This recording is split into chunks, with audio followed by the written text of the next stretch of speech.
Nous sommes ici à l'hôtel du département de la Seine-Maritime, à Rouen. Rouen est le chef-lieu de département et nous sommes là tout précisément dans la cour d'honneur de cet hôtel du département au pied des cèdres de l'Himalaya. Je suis président du conseil départemental de la Seine-Maritime, donc qui rassemble les élus de ce département. Ils sont 70 et nous portons les compétences majeures des départements autour des solidarités humaines et territoriales, des collèges, des routes et de l'aménagement du territoire.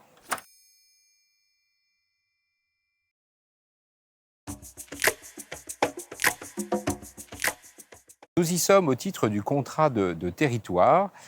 Avec la région Normandie, nous contractualisons avec les intercommunalités pour leur permettre de porter des projets structurants.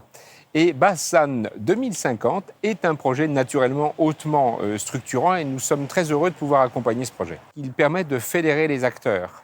Nous sommes profondément attachés au département de la Seine-Maritime, à la fois à protéger notre littoral, à protéger notre vallée de la Seine-Maritime. C'est 130 km de côte, c'est 130 km de Seine. Donc nous sommes particulièrement attachés à cela. Et le rôle qu'entend jouer la Seine-Maritime, c'est vraiment un rôle de fédérateur, de rassembler tous les partenaires qui peuvent apporter leur contribution sur un sujet aussi important. Nous faisons référence au recul du trait de côte, nous faisons référence naturellement au réchauffement climatique. Il faut préparer notre territoire. Donc le temps est forcément long, mais il est indispensable aujourd'hui. Il n'y a pas de temps à perdre, si je puis dire, à prendre les bonnes décisions.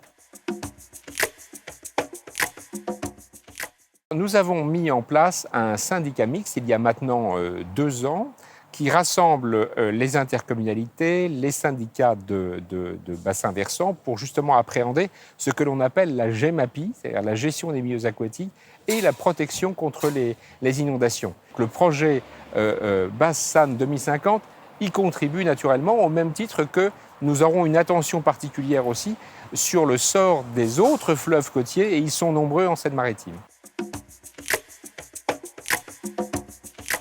En 2050, nous aurons naturellement été confrontés à une augmentation du recul du trait de côte et aussi à des risques d'inondation. Et pour cela, nous devons porter une attention particulière justement à la notion de réhistorisation, permettre à travers la gestion des milieux aquatiques, à permettre de mieux gérer en fait l'évacuation des débits de nos fleuves côtiers, en particulier au moment où ils arrivent à la rencontre avec la mer, en fait.